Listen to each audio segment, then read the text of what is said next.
नमस्कार, आप सभी का स्वागत है हमारे इस चैनल में कनेक्ट स्ट्रेट में। मैं वर्षा परगट आपका स्वागत करती हूँ। दोस्तों, हमारे देश की एक ऐसी फैमिली है जो बहुत ही विशेष फैमिली मानी जाती है और उन फैमिली मेंबर्स को भी एक विशेष दर्जा प्राप्त होना चाहिए, एक विशेष तरीके से ट्रीट किया जाता है। ये सब हम जानते हैं। ये फैमिली मेंबर्स क्या करते हैं, इनका इनकम सोर्स क्या है, फिर उसके बाद इनके एजुकेशन के बारे में हमारे को कुछ पता नहीं है, किसी को ज़्यादा जानकारी नहीं है। इसके साथ साथ ये लोग कहाँ जाते हैं, किन से मिलते हैं, विदेश में जाते हैं तब इनकी किनके साथ मुलाकात होती है, ये कुछ भी नहीं मालूम है।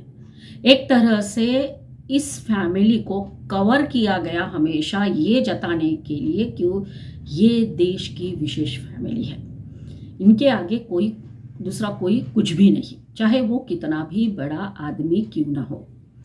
जी हाँ दोस्तों, आप समझ गए होंगे मैं किसके बारे में बात कर रही हूँ। मैं बात कर रही हूँ गांधी परिवार के बारे में। तो ये विशेष फैमिली बनी कैसे? ये फैमिली को ब्लेसिंग्स मिला क्योंकि उनके पूर्वज जो है उनकी वजह से। नेहरू जी प्रधानमंत्री थे, इंदिरा गांधी प्रधानमंत्री थी और राजीव गांधी भी प्रधानमंत्री थे। इन तीनों की वजह से इस फैमिली मेंबर्स को एक तरह से बहुत बड़ा आशीर्वाद हम कह सकते हैं वो मिला और इस आशीर्वाद की वजह से उनको काफ़ी सारे बेनिफिट्स मिलते गए और ये लोग अपने आप को विशेष मानते हैं और ये समझते हैं कि इस देश के ऊपर अगर राज किसका चलेगा तो बस हमारा ही चलेगा। जब हम ये बात करते हैं तो सबसे पहले बात करना चाहेंगे सोनिया गांधी जी के बारे में। सोनिया गांधी जी पॉलिटिक्स में आई तो उनका क्या योगदान रहा, अगर ये प्रश्न हम करते हैं तो योगदान कुछ भी नहीं है एज सच। बस एक ही योगदान है कि वो इंदिरा गांधी की बहू और राजीव गांधी की पत्नी है। इस योगदान के भरोसे ही वो पॉलिटिक्स में आई, कांग्रेस की अध्यक्ष बनी और कांग्रेस के लोग भी यही चाहते थे कि वो अध्यक्ष बने क्योंकि गांधी परिवार की ज़रूरत हमेशा कांग्रेस पार्टी को रही है। उसके बिना कांग्रेस नहीं चल सकती, इसलिए उनको अध्यक्ष बनाना ही था और वो बन गए। जब वो कांग्रेस की अध्यक्ष बनी उसके बाद बहुत सारे बदलाव आते गए। फिर एक समय ऐसा आया कि कांग्रेस जीत गई थी और सोनिया गांधी प्रधानमंत्री बनने वाली थी। बाद में कुछ कारणों की वजह से वो प्रधानमंत्री नहीं बन पाई। तो बताया जाता है कुछ पारिवारिक कारण थे और ये भी बताया जाता है कि राहुल गांधी जी ने मना कर दिया था कि उनको प्रधानमंत्री नहीं बनना चाहिए, तो ये भी एक कारण बताया जाता है। तो जैसे ही उन्होंने डिसाइड किया कि प्रधानमंत्री नहीं बनना है तो सोनिया गांधी जी ने डॉक्टर मनमोहन सिंह को प्रधानमंत्री के पद के लिए चुन लिया। मतलब एक्सीडेंटल प्राइम मिनिस्टर जो है वो प्रधानमंत्री हमारे मनमोहन सिंह जी रहे और 10 साल का जो कार्यकाल है उनका, वो कार्यकाल कैसा था वो हमको पता है। एक रिमोट कंट्रोल की सरकार चल रही थी, ये हमेशा ही बोला जाता है और इसको पुष्टि देते हैं कुंवर नटवर सिंह जी का बयान या उनके खुलासे। कुंवर नटवर सिंह जी ने एक किताब लिखी है, one life is not enough, और इस किताब में उन्होंने कई सारे खुलासे गांधी परिवार के बारे में एज वेल एज कांग्रेस के बारे में किए हैं। और इसलिए बोलते हैं ना, जब दिया होता है तो दिया तले ही अंधेरा होता है, तो ये अंधेरा दूर करने का काम नटवर सिंह जी ने अपनी किताब में किया है। तो जब वो खुलासे कर रहे थे तो उन्होंने क्या कहा था? उन्होंने ये कहा था कि जितने भी बड़े बड़े मंत्रालय थे उन मंत्रालयों में सोनिया जी का एक भेदिया रहता था जो सारी जानकारी सोनिया गांधी जी को देता था। ये एक बड़ा खुलासा उन्होंने अपनी किताब में किया है। फिर उन्होंने सोनिया गांधी जी के पर्सनालिटी को भी डिस्क्राइब किया है। वो लिखते हैं कि पहले सोनिया गांधी जी सहमी सी, घबराई हुई सी, शर्मिली सी थी, लेकिन बाद में वो बहुत चेंज हो गई। वो महत्वाकांक्षी, अधिनायकवादी और एक कड़क नेता बनी। फिर बाद में वो ये लिखते हैं कि सोनिया गांधी जी कभी भी किसी भी गलती को भूलती नहीं है और किसी की भी कोई भी आलोचना को माफ नहीं करती।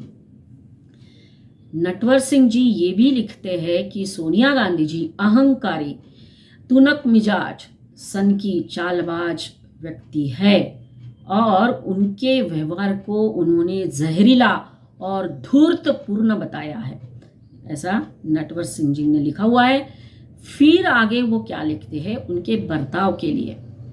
उन्होंने लिखा है कि उनके सामने सब कुछ फीका है, मतलब सोनिया गांधी जी के सामने सब कुछ फीका है।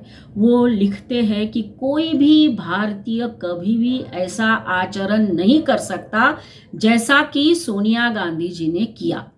वो क्या था, उनका कहना ये था कि सोनिया के मन में अभी भी एक अभारतीय कोना है। ध्यान से सुनिए क्या लिखा है, एक अभारतीय कोना है जो लोगों को भावना शून्य होकर अपनी जिंदगी से बाहर फेंकने के उनके अंदाज से जाहिर होता है। तो ये खुलासे नटवर सिंह जी ने अपनी किताब में किए हैं। किस तरह से पर्दा धीरे धीरे ये लोग उठा रहे हैं वो दिखता है। तो अब बात करते हैं राहुल गांधी जी की।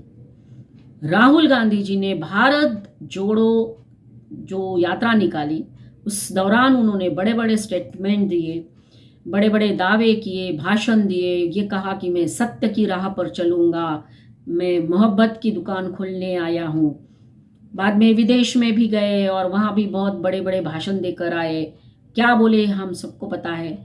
फिर यहाँ पर आने के बाद एक ही उनका नारा था कि मोदी जी और अडानी जी का क्या संबंध है, जेपीसी बनाया जाए, मुझे बोलने दीजिए, मैं संसद में ही बोलूँगा। ये सारा हुआ, लेकिन जो व्यक्ति दूसरों के ऊपर इतने आरोप लगा रहा था वो व्यक्ति के बारे में अब खुलासे कर रहे हैं गुलाम नबी आज़ाद जी, जिन्होंने एक किताब लिखी है आज़ाद, और उस दौरान जितने भी इंटरव्यू दिए हैं वो एक एक बात बता रहे हैं। तो गुलाम नबी आज़ाद जी ने सबसे बड़ी बात ये की है कि कांग्रेस उन्होंने क्यों छोड़ी, तो राहुल गांधी जी की वजह से छोड़ी। इतना ही नहीं, उन्होंने ये भी कहा कि जितने भी लोगों ने कांग्रेस अभी तक छोड़ी है उसका कारण राहुल गांधी जी है।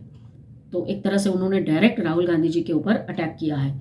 फिर उन्होंने ये भी कहा कि G23 जो एक ग्रुप बनाया था और उन्होंने एक लेटर दिया था कि कुछ तो बदलाव होना चाहिए कांग्रेस में एक्सेट्रा। तो जब वो लेटर राहुल गांधी जी ने पढ़ा तो उन्होंने कहा ये लेटर मोदी जी ने लिखा है, ऐसा आज़ाद जी ने बोला। तो उनका ये कहना है कि किस तरह से वो कोई भी बात, किसी की भी बात, कोई भी सलाह नहीं मानते और इसीलिए इस लोग कांग्रेस छोड़ रहे हैं। अब बात करते हैं जो सबसे बड़ा खुलासा उन्होंने किया है उसकी। उन्होंने ये कहा कि अगर आपको कांग्रेस में रहना है तो रीढ़ की हड्डी नहीं चाहिए आपके पास, स्पाइनलेस होना पड़ेगा। बहुत बड़ा खुलासा और आरोप है। फिर अब बात वो है कि क्या कहा उन्होंने, कल या परसों की बात है, जो कहा Rahul Gandhi meets undesirable businessman abroad. अब ये अनडिजायरेबल बिजनेसमैन कौन है? वो बोलते हैं कि मुझे पता है, ऐसे मैं 10 नाम दे सकता हूँ, लेकिन वो नामों का खुलासा नहीं किया उन्होंने। लेकिन हमारे मन में, सबके मन में आज तो प्रश्न है ही कि ऐसे कौन से बिजनेसमैन से राहुल गांधी अब्रॉड में मिलते थे। अगर मिलते भी होंगे तो क्यों देश को उसकी जानकारी नहीं है, क्यों नहीं दी उन्होंने उसकी जानकारी? ये बहुत बड़ा सवाल है। देश के साथ एक तरह से ये धोखा भी बोल सकते हैं। फिर हम ये कहेंगे कि राहुल गांधी जी जो अभी भी कहते हैं कि मैं सत्य की राह में चलूंगा, तो ये क्या है? आप तो झूठी बोल रहे थे अब तक।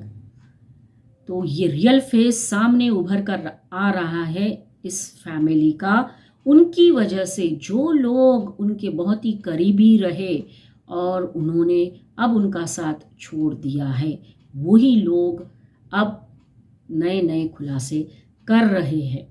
तो एक तरह से जो सर्कल बना के रखा था, ये परिवार बहुत महान, त्यागी एक्सेट्रा है, वो सर्कल टूट रहा है इन लोगों की वजह से जो खुलासे कर रहे हैं। सच क्या है, झूठ क्या है, ये तो समय ही बताएगा। लेकिन एक बात ज़रूर पक्की है कि सत्य हमेशा उभर कर सामने आता है, चाहे देर से ही सही, पर सामने ज़रूर आता है। तो आज की बात इतनी ही। अगले वीडियो में फिर मिलेंगे। अगर आपको ये मेरा वीडियो पसंद आया हो तो लाइक करिए, शेयर करिए, मेरा चैनल सब्सक्राइब ज़रूर कर लीजिए। अगली बार फिर मिलेंगे, तब तक के लिए धन्यवाद।